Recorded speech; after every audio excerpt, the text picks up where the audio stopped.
जय हिंद प्यारे साथियों, हर बार की तरह फिर हम हिंदी का एक और प्रैक्टिस सेट करेंगे। जो उत्तर प्रदेश पुलिस कांस्टेबल की जो वैकेंसी आने वाली है उसमें फायदा होगा। एसएससी जीडी उसमें आपका बहुत बड़ा फायदा होगा, क्योंकि रिवीजन एक ऐसी चीज होती है कि आपको हर तरीके से फायदा ही पहुंचाएगी, नुकसान कभी नहीं पहुंचाएगी, चाहे आपका सिलेबस पूरा हुआ हो या ना हुआ हो। क्योंकि जब सवाल यहाँ पर कराए जाते हैं ना, तो उनके बारे में उनसे संबंधित बातें और भी बताई जाती हैं जो आपके क्वेश्चन के या फिर कह सकते हो आपके सिलेबस के पॉइंट ऑफ व्यू से कहीं ना कहीं वो बेहतर होती है। जैसे सवाल नंबर 1 यहाँ पर है, वो कह रहा है निम्नलिखित में से शुद्ध वाक्य कौन सा है। क्या पूछ रहा है? शुद्ध वाक्य कौन सा है। तो हिंदी का प्रैक्टिस सेट लगाओ या किसी भी चीज का, जिसमें आप ज्यादा समय दोगे उसमें आपके नंबर अपने आप बढ़ जाएंगे। क्या पूछ रहा है दोस्त? इसमें हमसे पूछ रहा है कि शुद्ध वाक्य बताना है। अब यहाँ पर शुद्ध वाक्य का मतलब है कि 3 गलत हैं और 1 सही है, और जो सही है वही हमारा आंसर बनेगा। ठीक है भाई। यहाँ पर कह रहा है पहले ऑप्शन में, यह है उस भवन से लघुत्तम है। यह है उस भवन से लघुत्तम है, यानी यहाँ पर तुलना की बात हो रही है। और तुलना के अर्थ पर विशेषण के 3 अवस्थाएं होती हैं। कौन कौन सी होती हैं अभी बताऊंगा। यह है उस भवन से लघुत्तम है, जब तुलना की बात होती है तो वहां पर लघुत्तर आता है, लघुत्तम नहीं आता, इसलिए ये गलत हो जाएगा। ये हमारा आंसर नहीं हुआ। उस भवन से लघुत्तम है, उस भवन से लघुत्तम है क्या है पता नहीं चल रहा, तो यहां होना चाहिए था। और दूसरा यहाँ पर लघुत्तम भी है, इसलिए भी ये गलत हो जाएगा। फिर कह रहा है यह है उस भवन से लघुत्तर है। लघुत्तर है, तुलना के लिए हमेशा तर का यूज करते हैं। किसका यूज करते हैं दोस्त? तर का यूज करते हैं, और ये बिल्कुल सही। यह है उस भवन से लघुत्तर है, यानी कि 2 भवन में आपस में तुलना हो रही है, तो ये हमारा आंसर क्या बनेगा? बिल्कुल सही बन जाएगा। ठीक है भाई। यह उसे, यहाँ पर उसे नहीं उस होना चाहिए था। अशुद्धियां कारक की वजह से हो सकती हैं, स्पेलिंग की वजह से हो सकती है, ग्रामर की गलती हो सकती है, पदवंत की गलती हो सकती है, कुछ भी हो सकता है। ठीक है भाई। तो option number C is the right answer. अगर मैं बात करूं तो पहली अवस्था जो हो जाती है इसकी, वो होती है मूल अवस्था। चीजों को समझना, एक होती है हमारी मूल अवस्था, मूला अवस्था, एक मूल अवस्था हो जाती है। ठीक है भाई। और दूसरा हमारा क्या बन जाता है? उत्तरावस्था। उत्तरा, एक उत्तरावस्था हो जाती है। ठीक है भाई। और तीसरी बन जाती है उत्तम अवस्था। उत्तम, एक उत्तम अवस्था बन जाती है। ठीक है भाई। ये 3 अवस्थाएं होती हैं। जो मूल अवस्था होती है, जैसे यहाँ पर लघु था, इस लघु को उन्होंने क्या किया है? इन अवस्थाओं में बांटा है। तो यहाँ पर अगर मूल अवस्था निकालोगे, अगर मैं पहले वाले की बात करूं, तो मूल अवस्था लघु की क्या बनेगी? वो तो लघु बन जाएगी। तो लघु यहाँ पर क्या है? ये एक मूल अवस्था है। नंबर 2 जैसे यहाँ पर ये लघु क्या है? लघुत्तम उत्तराम अवस्था है। जो उत्तरावस्था होती है, इस लघु का जब आप उत्तरावस्था बनाओगे तो ये बनेगा लघुत्तर। लघुत्तर, तो ये लघुत्तर बन जाएगा। इसमें तय और रे होता है लास्ट में, तर। और अगर आप उसको उत्तम अवस्था में लेके जाओगे, इस मूल शब्द को ही उत्तम अवस्था में लेके जाओगे, तो क्या बनेगा? ये बनेगा लघुत्तम। कैसा बनेगा? तीसरा, तीसरा इसका जो बनेगा वो बनेगा लघुत्तम। क्या बनेगा दोस्त? लघुत्तम बन जाएगा। ये तीनों में फर्क है। तुलना के लिए हमेशा हम लघुत्तर का यूज करते हैं, जिसमें तय और रे लगा हुआ होता है। ये चीज आप ध्यान रखना। जहां भी तुलना हो रही हो, अगर वहां पर तय और मैं आपको मिल जाए तो वो हमेशा गलत होता है। ये तय और मैं जो होता है, ये हर उस जाति में सबसे ज्यादा सुपीरियर माना जाता है। जैसे मैं आपको अगर कहूं जैसे श्रेष्ठ, जैसे मैं लिखूं यहाँ पर श्रेष्ठ, तो श्रेष्ठ क्या है? अपने आप में मूल अवस्था है। और अगर आप इसको उत्तरावस्था बनाओगे तो ये क्या बनेगा? श्रेष्ठ, श्रेष्ठतर बनेगा। श्रेष्ठतर कैसा बनेगा? तो बनेगा श्रेष्ठ तर। ये श्रेष्ठतर बनेगा। ये क्या बनेगी? दूसरी अवस्था बनेगी। कौन सी वाली? बोले उत्तरावस्था बनेगी। अगर आप इसी को, इस श्रेष्ठ को अगर उत्तम अवस्था में लेके जाओगे तो क्या बनेगा? श्रेष्ठतम बनेगा। श्रेष्ठतम, तो ये बनेगा श्रेष्ठतम। ये मैं बन जाएगा, तय और मैं बन जाएगा। ये चीजें होती हैं जो इन तीनों में अवस्थाओं में अलग अलग होती है। किसी भी मूल अवस्था को आप किसी भी अवस्था में चेंज कर सकते हो, लेकिन तुलना के लिए हमेशा किसका यूज होता है? तो आप कहोगे इस दूसरे वाले का होता है। इसमें तुलना वाली बात हो रही थी, तो इसमें तय और मैं का तो कोई मतलब ही नहीं बनता। तो हमारा आंसर क्या बनेगा? Option number C is the right answer. ठीक है भाई। अगला सवाल नंबर अगला ये रहा मेरे लल्ला। क्या कहना चाह रहा है दोस्त? इसमें कह रहा है हमसे, ये कह रहा है हमसे विशेषण का प्रकार नहीं है। विशेषण का प्रकार नहीं है। आप अच्छे से जानते हो जो विशेषण होते हैं वो 4 प्रकार के होते हैं। विशेषण 4 प्रकार के होते हैं। जैसे गुणवाचक, गुणवाचक विशेषण होता है, संख्यावाचक होता है, और परिमाणवाचक होता है। ये 3 होते हैं। इसमें अगर कौन सा नहीं है तो आपको जवाब मिल गया होगा। आपका हो गया जो जातिवाचक है, जातिवाचक, ये जातिवाचक जो है ये एक संज्ञा का भेद है। संज्ञा का भेद है जो अर्थ के आधार पर 3 प्रकार की होती है। लेकिन अगर मैं यहां पर आपसे कहूं कि विशेषण 4 प्रकार के होते हैं, पहला आप इसको रख लो, दूसरा आप इसको रख लो और तीसरा ये हो जाएगा, यानी गुणवाचक, संख्यावाचक, परिमाणवाचक। और अगर मैं चौथे की बात करूं दोस्त, तो चौथा बन जाता है सार्वनामिक विशेषण। कौन सा? सार्वनामिक, सार्वनामिक विशेषण। ठीक है भाई, चौथा बन जाता है सार्वनामिक विशेषण। ये क्या होते हैं? विशेषण के प्रकार होते हैं। ये चारों के चारों विशेषण के प्रकार होते हैं, पहला, दूसरा, तीसरा और चौथा। लेकिन अगर मैं अर्थ के आधार पर संख्या की बात करूं, जैसे अर्थ, अर्थ के आधार पर, अर्थ के आधार पर अगर हम संख्याएं देखेंगे कितनी संख्या होती है, तो आप कहोगे 3 हो जाती हैं। 3 प्रकार की। कौन कौन सी? एक हो जाती है व्यक्तिवाचक, एक हो जाती है व्यक्तिवाचक, ठीक है भाई। दूसरी हो जाती है जातिवाचक, जातिवाचक हो जाती है, जातिवाचक, ठीक है भाई। और तीसरी बन जाती है भाववाचक, भाववाचक, ये भाववाचक बन जाती है। 3 प्रकार होते हैं। लेकिन आप कहोगे हमने तो 5 पढ़ी हैं। द्रव्यवाचक और समूहवाचक कहाँ गया? तो मैं आपको बता दूं, वो उत्पत्ति के आधार पर होता है। उत्पत्ति के आधार पर जो संज्ञा होती है वो 5 प्रकार की हो जाती है। कितनी? 5 प्रकार की। लेकिन वो जो 2 बनती है ना मेरे दोस्त, वो इसको तोड़कर बनती है। किसको? जातिवाचक को तोड़ के बनती है। इस जातिवाचक को तोड़कर एक बनती है जो आप अभी बता रहे थे। कौन सी बता रहे थे? बोले एक तो बता रहे थे हम द्रव्यवाचक, द्रव्यवाचक बता रहे थे। बोले ठीक बात है, एक द्रव्यवाचक हो जाती है, ये चौथे नंबर की हो जाती है। और 5वें नंबर की बन जाती है समूहवाचक। कौन सी? समूहवाचक, ठीक है भाई। ये 5 प्रकार की इस तरीके से हो जाती हैं। अब मैं आपसे कहूं, लोहा, सोना, चांदी, लकड़ी, ये किस में आते हैं? द्रव्यवाचक में आते हैं। कौन कौन से? सोना, सोना, चांदी, सोना, चांदी यहां पर, और लकड़ी, लकड़ी, लोहा, लोहा, ये सब किस में आते हैं? ये द्रव्यवाचक में आते हैं। जल, पानी, ये सब जो आते हैं लिक्विड फॉर्म में, वो तो आते ही हैं द्रव्यवाचक में। लेकिन इसके साथ साथ सोना, चांदी, लोहा, लकड़ी, ये भी किस में आते हैं? द्रव्यवाचक में आते हैं। समूहवाचक में आप जानते हो, जैसे टीम हो जाती है ना, अंगूर का गुच्छा हो जाता है, चाबी का गुच्छा हो जाता है ना, कोई टुकड़ी हो जाती है, या कह सकते हो क्रिकेट की एक टीम का समूह हो जाता है। वो सब किस में आते हैं? वो समूहवाचक में। इस समूहवाचक को हम समुदाय भी बोलते हैं।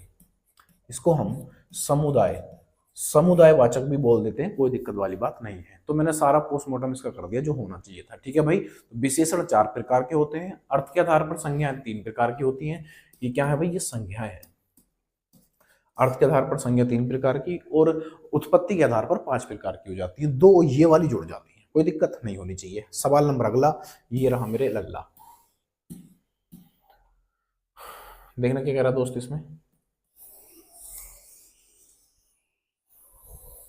ये कह रहा है इसमें, देख, हाँ, ये कह रहा है इसमें कि आशय का पर्यायवाची कौन सा है? आशय का पर्यायवाची कौन सा है? तो आप कहोगे आशय के कई सारे अर्थ हो जाते हैं। कौन कौन से हो जाते हैं? जैसे आशय का मतलब एक हो जाता है तात्पर्य, एक हो जाता है तात्पर्य, और मतलब, मतलब एक इसका अर्थ हो जाता है मतलब, मतलब उद्देश्य बोल सकते हो उसको, उद्देश्य। एक इसका अर्थ उद्देश्य हो जाता है, और एक इसका अर्थ नियत हो जाता है। नियत, देखो ये नियत है। नियत एक इच्छा होती है, जबकि नियत जो होता है वो आशय या मतलब होता है। ठीक है भाई, तो तात्पर्य, मतलब, उद्देश्य और नियत, ये सब क्या है? ये सब के सब आशय के मतलब हो जाते हैं, यानी पर्यायवाची हो जाते हैं। ठीक है भाई, तो ऑप्शन नंबर क्या बनेगा? आप कहोगे ऑप्शन नंबर सी हमारा लॉक कर दो इसमें। ठीक है भाई, option number C is the right answer. अगले पर आ जाते हैं। सवाल नंबर अगला, ये रहा मेरे लल्ला। ये सारे सवाल वो हैं जो कहीं ना कहीं पूछे जाते हैं। तो जहां से भी प्रैक्टिस सेट उठाया जाता है ना, या बनाया जाता है सवाल को, कहीं पर भी बनाते हैं, तो ये सोच के बनाते हैं कि हाँ ये सवाल वहां पर पूछा गया था। चाहे वो यूपी ट्रिपल एस में पूछा गया हो, फॉरेस्ट गार्ड में पूछा गया हो, यूपी पुलिस में पूछा गया हो, चाहे वो एसआई हो, कांस्टेबल हो, है ना, जहां भी हिंदी आती है, चाहे क्लर्क में आती हो, या हाई कोर्ट स्टेनो में आती हो, हाई कोर्ट क्लर्क में आती हो, ये सब किस में आती है? हिंदी है। तो वो जो सवाल अभी तक बनाए गए हैं उन्हीं में से चुना जाता है इन्हें। समझ रहे हो? अगला देखो, ये क्या है? अर्जी, अर्जीन विष शब्द है। अर्जीन विष कैसा शब्द है? तो हमसे कह रहा है, बताओ भाई कैसा शब्द है? तद्भव है, विदेशी है, देसिज है या फिर संकर है। तो आप कह दोगे ये संकर शब्द हो जाएगा। बोले कैसे हो जाएगा संकर शब्द? बोले संकर शब्द इसलिए हो जाएगा जो दो भाषाओं से मिलकर बनते हैं, जो दो अलग अलग भाषाओं से मिलकर शब्द बनते हैं उसको हम क्या बोलते हैं? संकर शब्द बोलते हैं। जैसे मैं आपसे बात करूं, जैसे यहाँ पर आप इसको तोड़ोगे, इसको जब आप तोड़ोगे तो ये बनेगा अर्जी, ये बनेगा अर्जी, और प्लस क्या बनेगा? नवीस, नवीस। ठीक है भाई। जबकि जो अर्जी है, अर्जी एक अरबी भाषा का शब्द है, ये एक अरबी भाषा का शब्द है, और ये जो है नवीस, ये एक फारसी भाषा का शब्द है, ये एक फारसी भाषा का शब्द बन जाता है। तो दो भाषाओं से मिलकर जो बनता है उसी को हम क्या बोलते हैं? संकर शब्द बोलते हैं। देशज शब्द कौन से होते हैं? ऐसे शब्द होते हैं देशज जिनकी उत्पत्ति का हमें ना पता हो। जैसे आप कह सकते हो फटाफट, लोटा, पगड़ी, और चारपाई, है ना, खाट, सॉरी चारपाई नहीं, खाट, खाट बोल सकते हो, किबाड़, डिबिया, इन सब का पता ही नहीं है हमें। तो जिनका पता ना हो वो सब किस में आते हैं? देशज में। विदेशज कौन से होते हैं? विदेशज वो शब्द होते हैं जैसे पुर्तगाली। देखो विदेशज क्या है? एक समूह है जिसके अंदर पुर्तगाली भी आ जाता है। पुर्तगाली भाषा के जितने शब्द होते हैं वो विदेशी होते हैं। फारसी भाषा होती है, फारसी भाषा के जितने शब्द होते हैं वो विदेशी होते हैं। अरबी भाषा के जितने शब्द होते हैं वो सब विदेशी होते हैं। तुर्की भाषा के जितने शब्द होते हैं वो सब क्या होते हैं दोस्त? विदेशी शब्द होते हैं। यहाँ पर अंग्रेजी भी जोड़ सकते हो, यहाँ पर अंग्रेजी भी आप जोड़ दोगे तो गलत नहीं है, क्योंकि जितने भी ये शब्द हैं ये सब विदेशी शब्द तो हैं। अब इनके भी अलग अलग शब्द होते हैं। जब पुर्तगाली के बहुत सारे शब्द होते हैं, अलवारी होता है, जैसे तारपीन होता है, गोभी होता है, आलू होता है, चाबी होता है, कैंची होती है, वो सॉरी कैंची तो तुर्की की होती है। ये जो शब्द इसके अंदर आते हैं वो सब कैसे होते हैं? विदेशी होते हैं। अगर इनमें से खोल के पूछता है तो हम इसमें से लगाते हैं। अगर विदेशी हमें ऑप्शन में दे रखा होता है, जैसे अलवारी पूछ लिया तो हमसे कहेगा इसमें बताओ विदेशी कौन सा है, तो अलवारी हो जाएगा। चार देसी दे रखे होंगे। तद्भव कौन से होते हैं? तद्भव होते हैं हिंदी वाले शब्द, जो ज्यों के त्यों हिंदी से उठाकर रखे जाते हैं, वो कैसे होते हैं? तद्भव शब्द होते हैं। कोई दिक्कत नहीं होनी चाहिए। अगले पर आ जाते हैं। सवाल नंबर अगला ये रहा मेरे अल्लाह। देखना दोस्त क्या कह रहा है इसमें। इसमें कहा जा रहा है हमसे, इसमें कह रहे हैं निम्नलिखित में से कौन सा द्वंद्व समास है? निम्नलिखित में से कौन सा द्वंद्व समास है? आप द्वंद्व की डेफिनेशन अच्छे से जानते हो क्या होती है, तो आप कहोगे द्वंद्व समास के दोनों पद प्रधान होते हैं, यानी इसके दोनों पद प्रधान होते हैं। प्रधान मतलब मुख्य होते हैं। अगर एक पद भी इनमें से हट गया तो किसी दूसरे पद की कोई प्रमुखता नहीं रहती है। ठीक है भाई, पहला ये हो गया। दूसरा बन जाता है इसका कि दोनों पद एक दूसरे के विपरीत होते हैं। दोनों पद एक दूसरे के क्या होते हैं? विपरीत होते हैं। विपरीत क्या होते हैं दोस्त? विपरीत हो जाते हैं। तो आप यहां पर अब छांट लो, आपका आंसर मिल जाएगा। जैसे कहा सुनी नहीं भाई, पंच प्रमाण इसमें क्या बनेगा? तो आप कहोगे इसमें द्विगु होगा। बेटा बेटी, हाँ ये आंसर बन जाएगा। बेटा बेटी, यहाँ पर बेटा है और बेटी, यानी ये पुल्लिंग और स्त्रीलिंग है, एक दूसरे के क्या है? विपरीत है। तो हमारा आंसर क्या बनेगा? ऑप्शन नंबर सी बन जाएगा। जैसे यहाँ पर पंच प्रमाण है, इसमें क्या बनेगा? तो आप कहोगे इसमें द्विगु बनेगा। बोले द्विगु क्यों बनेगा?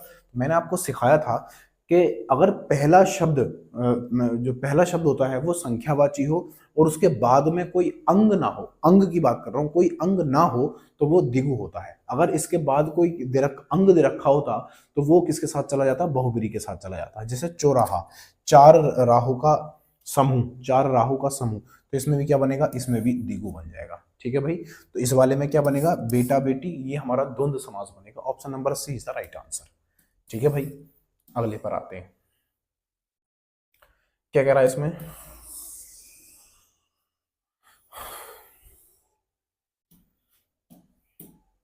ये कह रहा है निम्नलिखित में से शुद्ध वाक्य कौन सा है? निम्नलिखित में से शुद्ध वाक्य कौन सा है? अच्छा, पहाड़ों में कई दर्शनीय स्थल देखने योग्य हैं। कई दर्शनीय स्थल, कई का कोई मतलब नहीं है, अनेक होना चाहिए था। अनेक, कई नहीं, अनेक होना चाहिए था। चलो इसको, ये नहीं बनेगा। अगला है पहाड़ों में अनेक तो है इसमें, अनेक दर्शनीय स्थल देखने योग्य हैं। अनेक दर्शनीय स्थल देखने योग्य हैं। देखो यहाँ पर ना थोड़ी सी सेंटेंस आगे पीछे हो रहा है। जैसे यहाँ पर है पहाड़ों में देखने योग्य है, देखो पहाड़ों में पूरा एक पदबंध बन गया, पूरा एक पदबंध बना, पहाड़ों में देखने योग्य अनेक दर्शनीय स्थल हैं। अब स्थलों की विशेषता बताई जा रही है, अनेक है, अनेक मतलब अनिश्चय है, पता नहीं कितने हैं। तो ये हमारा आंसर बनना चाहिए, option number C is the right answer. ठीक है भाई, अनेक दर्शनीय स्थल देखने योग्य हैं पहाड़ों में। यहाँ पर आगे पीछे शब्द हो रहे हैं, यानी जो एक वाक्य की व्यवस्था होती है वो सही नहीं है, इसलिए गलत हो जाएगा। Option number C is the right answer. अगले पर आते हैं, क्या कह रहा है इसमें? इसमें कहा जा रहा है कुटुंब का तद्भव रूप क्या होगा। कुटुंब का तद्भव रूप क्या होगा? तो आप कहोगे इसका बनेगा कुटुंब। क्या बनेगा दोस्त? कुटुंब बनेगा। Option number A is the right answer हो जाएगा। Option number A is the right answer. अगर मैं आपसे पूछूं एक दो, यहाँ पर तत्सम लिख रहा हूं मैं, तत्सम, ठीक है, इन तत्सम का आपको तद्भव बताना है। तद्भव, इसका क्या बनाना है? तद्भव। तो तत्सम में अगर मैं लिखूं जैसे ओखर, ओखर का बताओ क्या बनेगा? जैसे अग्नि का बताओ क्या बनेगा? अग्नि का बताओ तद्भव क्या बनेगा? या मैं आपसे पूछूं अक्षर का बताओ क्या बनेगा? अक्षर का बताओ क्या बनेगा? इन तीनों का आपको क्या बताना है? तद्भव रूप बताना है। ठीक है भाई, इन्हें आखेट कर लो, इसको आखेट। ठीक है भाई, इन तीनों का क्या बताना है? तद्भव बताना, आखेट। तो आखेट का क्या बनेगा? ओहर होता है, ओहर। क्या बनता है दोस्त? इसका बनता है ओहर। ठीक है भाई, आग का अग्नि का बन जाता है आग। अग्नि का जो तद्भव रूप होता है वो आग हो जाता है। और अक्षर का, अक्षर का या तो आप अक्षर कर लो, अक्षर, एक तो ये बन जाएगा इसका अक्षर। और ये अगर आपको ऑप्शन में नहीं मिलेगा तो आपको बनेगा आखर। ठीक है भाई, तो आपको क्या मिलेगा? आखर मिल जाएगा। अगर ये ऑप्शन में है तो इसको लगा दो, और ये ऑप्शन में नहीं दिया है तो आप इसको लगा दो। तो अक्षर का अक्षर भी होता है और आखर भी होता है, दोनों हो जाते हैं। अगले पर आ जाते हैं, सवाल नंबर अगला, ये रहा मेरे लल्ला। क्या कह रहा है दोस्त इसमें? ये कह रहा है कुमार अपना ही घड़ा सराहता है। कुमार, कुमार नहीं, कुम्हार होना चाहिए, ये कुम्हार होना चाहिए, गलत है ना। तो इसको हम क्या कर लेंगे? कुम्हार कर लेंगे, इसकी जगह कर लेना कुम्हार। ठीक है भाई, कुम्हार। तो कुम्हार अपना ही घड़ा सराहता है, यानी अपनी बनाई हुई चीज अच्छी लगती है, ऐसा बोल सकते हो। तो अपनी ही प्रशंसा करना नहीं भाई, ये ढींगे मारना होता है, ये गलत हो जाएगा। फिर यहाँ पर है अपनी बनाई हुई वस्तु सबको अच्छी लगती है, यही आंसर है आपका, कोई इसमें देखने वाली बात ही नहीं है ना। कुम्हार क्या करता है? अपना जो घड़ा बनाता है कुम्हार, वो उसकी सराहना करता है, सराहना मतलब उसको पसंद करता है, अच्छी लगती है वो। तो यहाँ पर भी वही कह रहा है कि अपनी बनाई हुई वस्तु सबको अच्छी लगती है। Option number B is the right answer. किसी को बोलने नहीं देना, नहीं भाई, गलत हो जाएगा। दूसरों की वस्तु को तुच्छ समझना, नहीं भाई। Option number B is the right answer. अगले पर आ जाते हैं, इसमें क्या कह रहा है? इसमें कह रहा है हमसे जानने की इच्छा रखने वाला, जानने की इच्छा रखने वाला, तो आप कहोगे इसका अर्थ हो जाता है जिज्ञासु। क्या बनता है? जिज्ञासु। Option number B is the right answer.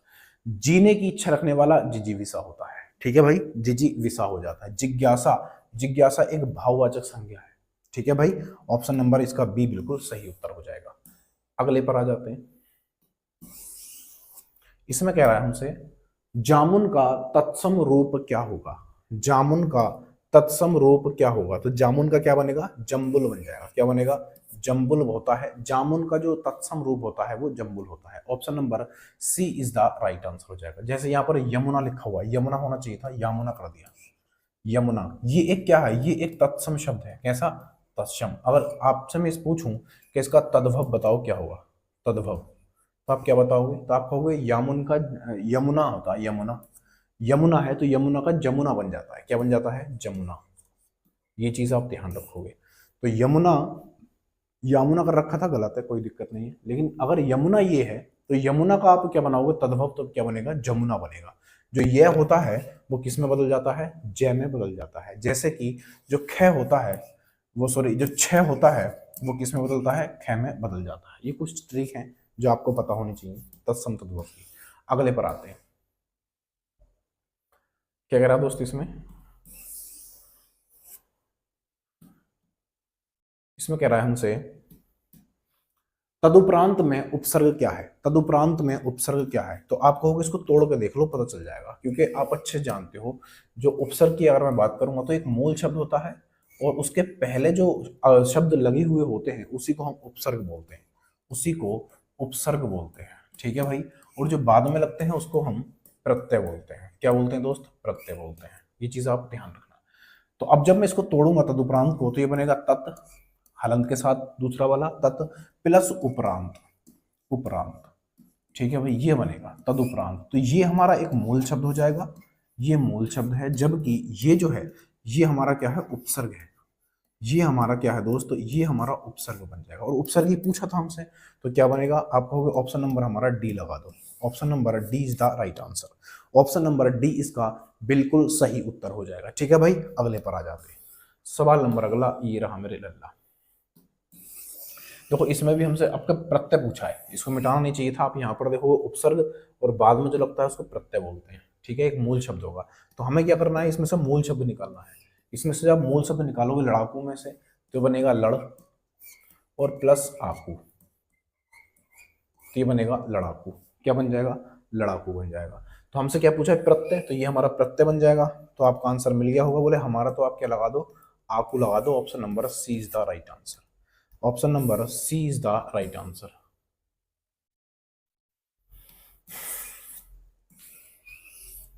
क्या कह रहा है इसमें?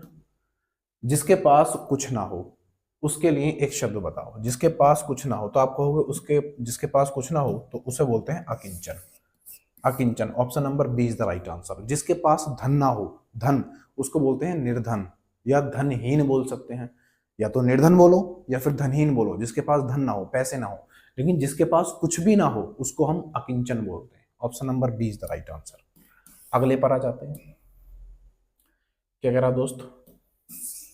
इसमें कह रहा है पित्रानुमति का संधि विच्छेद क्या होगा? पित्रानुमति का संधि विच्छेद क्या होगा? तो आप जब इसको तोड़ोगे, इसको जो आप तोड़ोगे, जब आप इसको तोड़ोगे तो ये कैसे टूटेगा? तो आप कहोगे ये टूटेगा पित्र, ये टूटेगा पित्र, इसमें ये वाला री लगेगा, है ना।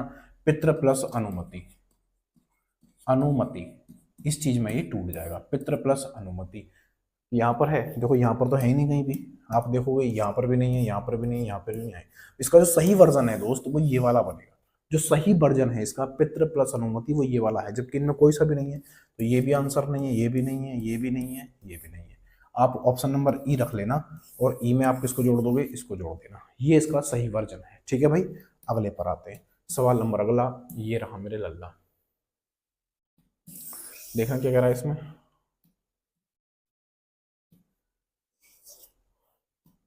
इसमें कह रहा है निम्नलिखित में से कौन सा शब्द विशेषण नहीं है? कौन सा शब्द विशेषण नहीं है? तो इसमें से क्या पूछा है? विशेषण नहीं है। आप जानते हो विशेषण चार प्रकार के होते हैं। विशेषण कितने होते हैं? चार प्रकार के होते हैं। मैंने आपको बताया था कौन सा था। एक हो जाता है गुणवाचक, गुणवाचक विशेषण हो जाता है, बोले बात तो ठीक है। दूसरा कौन सा था? दूसरा संख्यावाचक हो जाता है, संख्या, संख्यावाचक हो जाता है, बोले बात तो ठीक है।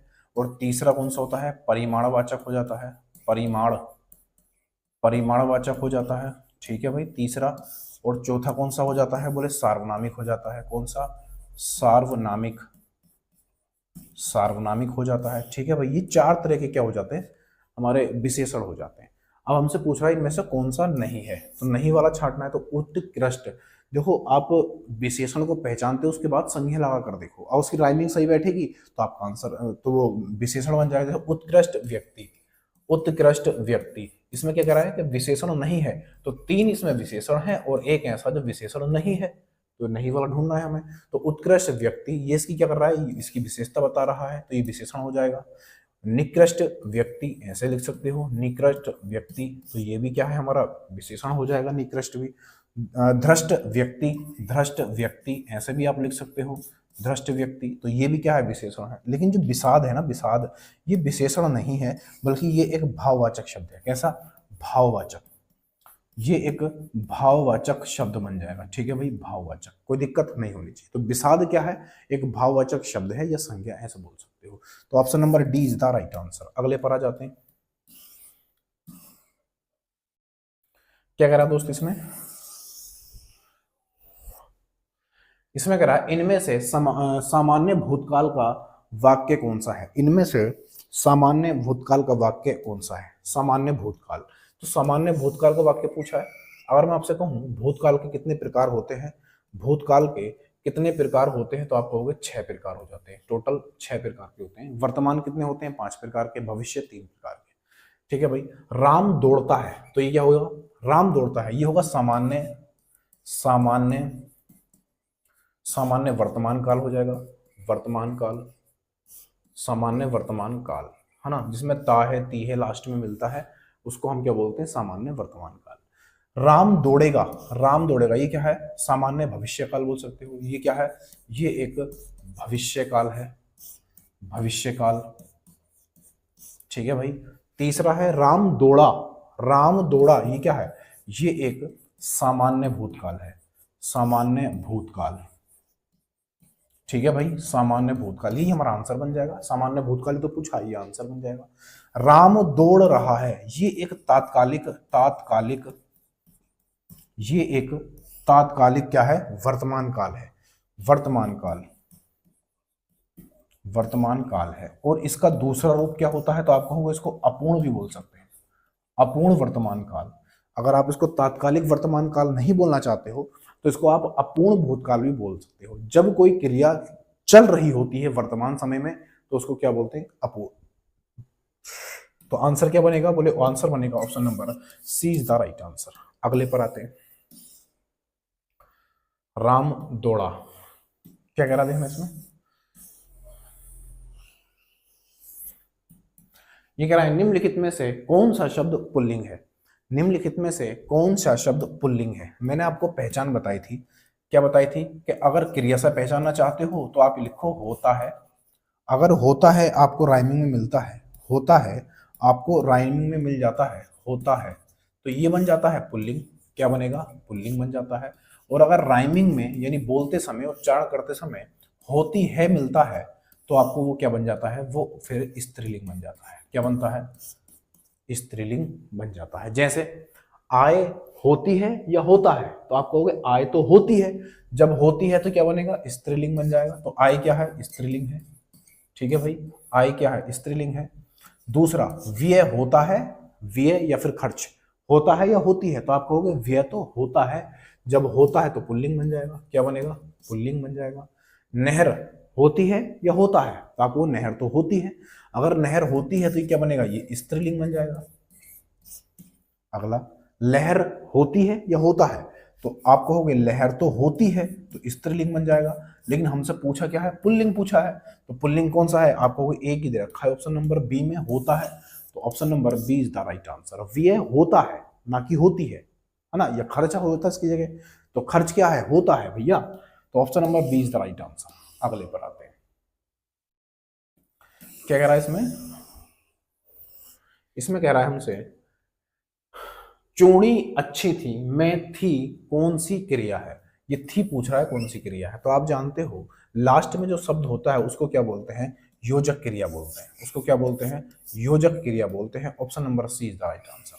अगले पर आ जाते हैं। क्या कह रहा है इसमें दोस्त, ये कह रहा है हमसे कि छछूंदर के सिर में चमेली का तेल, लोकोक्ति का क्या अर्थ है। चमेली के सिर में, सॉरी, छछूंदर, छछूंदर के सिर में चमेली का तेल, छछूंदर के सिर में चमेली का तेल। ठीक है भाई। ऑप्शन नंबर ए है कि दान के लिए सुपात्र न होना, सुपात्र न होना, जिसके पास दान है ही नहीं, वो पात्र हो या ना हो कोई फर्क नहीं पड़ता, ये हमारा आंसर नहीं होगा। अगला है गंजे व्यक्ति के सर, गंजे व्यक्ति के सर पर सुगंधित तेल लगाना, नहीं भाई, ये आंसर नहीं बनेगा, ये भी नहीं बनेगा। बिल्कुल अनपढ़ व्यक्ति को धन मिलना, देखो धन जो है ना अनपढ़ व्यक्ति को नहीं, बल्कि अनपढ़ व्यक्ति को शिक्षा मिलनी चाहिए थी, तब आंसर हो सकता था, यानी विपरीत होना चाहिए था। आरोग्य व्यक्ति को अच्छा, आरोग्य नहीं अयोग्य, अयोग्य व्यक्ति को अच्छा पद मिलना, देखो योग्य नहीं है लेकिन फिर भी उसको एक अच्छा पद मिला, यही आंसर बनेगा। यानी विपरीत क्रिया हमसे यहाँ पर पूछी जा रही है। ठीक है भाई, तो ऑप्शन नंबर डी इसका बिल्कुल सही उत्तर हो जाएगा। अगले पर आते हैं। क्या कह रहा है इसमें, इसमें कहा जा रहा है हमसे योग ऋण शब्द कौन सा है? योग ऋण शब्द कौन सा है? देखो, अगर मैं शब्द की बात करूं तो तीन प्रकार के हो जाते हैं, तीन प्रकार के। पहला हो जाता है ऋण शब्द, पहला हो जाता है ऋण शब्द, दूसरा बन जाता है यौगिक शब्द, बोल सकते हो यौगिक, यौगिक शब्द हो जाता है, और तीसरा बन जाता है योग ऋण, योग ऋण। ठीक है भाई, ये तीन शब्द हो जाते हैं। तो ऋण शब्द कौन से होते हैं? ऋण शब्द ऐसे होते हैं जो टूटे ना, जिनको हम तोड़ के अलग नहीं कर सकते। जैसे मैं बात करूं जैसे कान, या जैसे मैं बात करूं घर, जैसे मैं बात करूं आंख, आंख, इनको आप तोड़ ही नहीं सकते, ये टूट ही नहीं सकते। टूटेंगे तो इनका अर्थ ही बदल जाएगा, पूरा अर्थ बदल जाएगा। तो कान लिख सकते हो, घर लिख सकते हो, जैसे पुस्तक लिख सकते हो, पुस्तक, पुस्तक, पुस्तक, किताब, वैसे तो बात एक ही है, लेकिन इनको तोड़ नहीं सकते। किंतु, परंतु, ये सब कैसे शब्द हैं? ये ऋण शब्द है जिनको तोड़ा नहीं जा सकता। जैसे यौगिक शब्द कौन से होते हैं? ऐसे शब्द जो दो भाषाओं से मिलकर बनते हैं और कोई तीसरा अर्थ नहीं देते। मैंने क्या बोला? जो तीसरा अर्थ नहीं देते वो क्या होते हैं? यौगिक शब्द होते हैं। जैसे विद्यालय, जैसे विद्यालय, जैसे विद्यालय हो सकता है ना। जैसे रसोई घर हो सकता है, रसोई के लिए घर, है ना। तो ऐसे शब्द जो जिस चीज के लिए बनाए गए हैं और वो दो भाषाओं से मिलकर बनते हैं, तो वो सारे के सारे शब्द कैसे होते हैं? यौगिक शब्द होते हैं। जैसे योग ऋण शब्द, योग ऋण शब्द वो होते हैं जो दो भाषाओं से मिलकर बनते हैं और कोई तीसरा अर्थ देते हैं, तो उनको हम क्या बोलते हैं? योग ऋण शब्द। जैसे मैं यहाँ पर बात करूंगा, जैसे गजानन, गजानन, है ना, गजानन किसको? दो शब्दों से मिलकर बनता, गज प्लस आनंद, गज प्लस आनंद, जिसका सर कई सारे हैं, है ना, गजानन हो जाएगा। तो ये क्या है? ये एक कोई तीसरा अर्थ प्रदान कर रहा है। जैसे कि मैं बात करूं गणेश जी को, गणेश जी को करता है। जैसे और मैं बात करूं गजानन की जगह दशानन बोल सकते हो, दशानन, दशानन, जैसा रावण को अंकित कर रहा है। तो मैं सीधा सीधा कह सकता हूं जो बहुब्रीही के जितने भी एग्जाम्पल होते हैं, बहुब्रीही, बहुब्रीही के जितने भी एग्जाम्पल होते हैं वो सब के सब कैसे होते हैं? योग ऋण होते हैं। कैसे होते हैं दोस्त? सब के सब योग ऋण होते हैं। सीधी सी बात आप ये समझ लो, सबसे बढ़िया फंडा है योग ऋण पहचानने का। जैसे यहाँ पर देखो हमें दे रखा है दशानन, जैसे यहाँ पर हमें दे रखा है दशानन, हमने गलत लिखा था, दशानन बड़ा से आएगा यहाँ पर, दशानन। ठीक है भाई, तो दशानन आप यहाँ पर देखोगे दशानन ये लिखा हुआ है, तो ये क्या है? ये अपने आप में एक बहुब्रीही शब्द है। और जितने भी बहुब्रीही के एग्जाम्पल होते हैं वो क्या होते हैं? आप कहोगे वो योग ऋण होते हैं। कैसे? योग ऋण शब्द होते हैं। खत्म बात। ऑप्शन नंबर 20 का आंसर हो जाएगा। ठीक है भाई, ऑप्शन नंबर 20 का बिल्कुल सही उत्तर होगा। अगले पर आते हैं, क्या कहना चाह रहा है इसमें?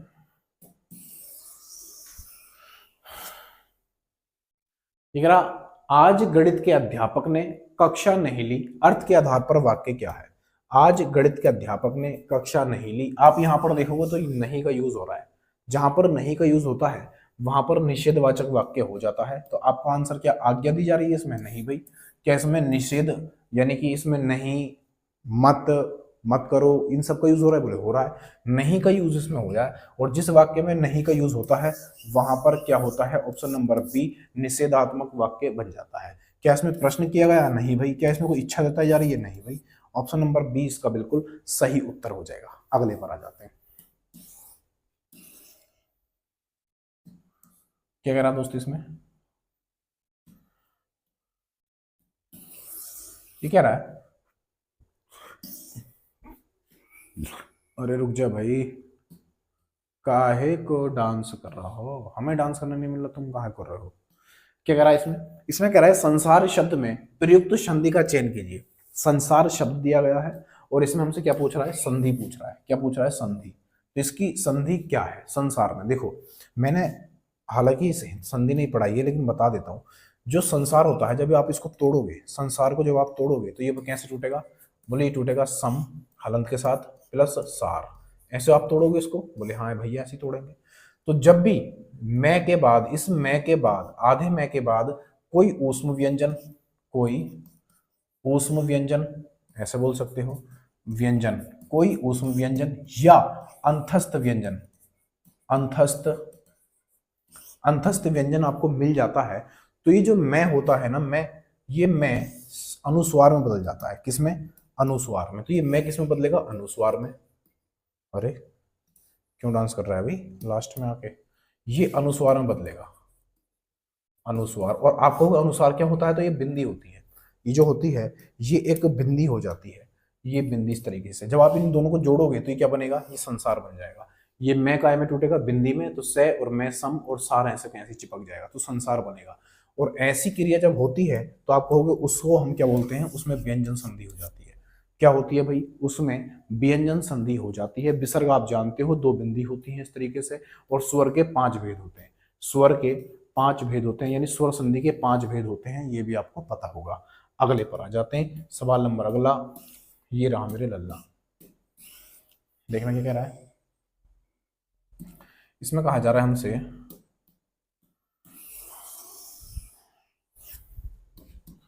संस्कृत में स्वर कितने होते हैं। संस्कृत में स्वर कितने होते हैं, तो संस्कृत में कितने स्वर होते हैं, संस्कृत में कितने स्वर होते हैं, तो आप कहोगे 13 हो जाते हैं। Option number D is the right answer. अगले पर आ जाते हैं, सवाल नंबर, ये लास्ट है शायद, और मुझे नहीं पता ये दिख रहा है आपको कि नहीं दिख रहा, लेकिन फिर भी कोशिश करते हैं बताने की। ये कह रहा है हमसे, ये कह रहा है कि थाली, ये कह रहा है हमसे कि थाली का तत्सम रूप क्या होगा। थाली का क्या पूछ रहा है, तत्सम पूछ रहा है। थाली का तत्सम पूछ रहा है, तो थाली का तत्सम क्या बनता है, तो आपको स्थाली बनता है, स्थाली। ऑप्शन नंबर ए इसका बिल्कुल सही उत्तर हो जाएगा, स्थाली बनता है। तो आज के लिए दोस्त इतना ही रखते हैं। क्लास पसंद आया तो लाइक शेयर सब्सक्राइब करके जरूर जाना, ठीक है भाई। वीडियो बनाने में काफी मेहनत लगती है, और शेयर कर दो कहीं, वो काफी है बस। कहीं भी आप ग्रुप पे कर सकते हो, बाकी बातें कल करेंगे। तब तक के लिए जय हिंद, जय भारत।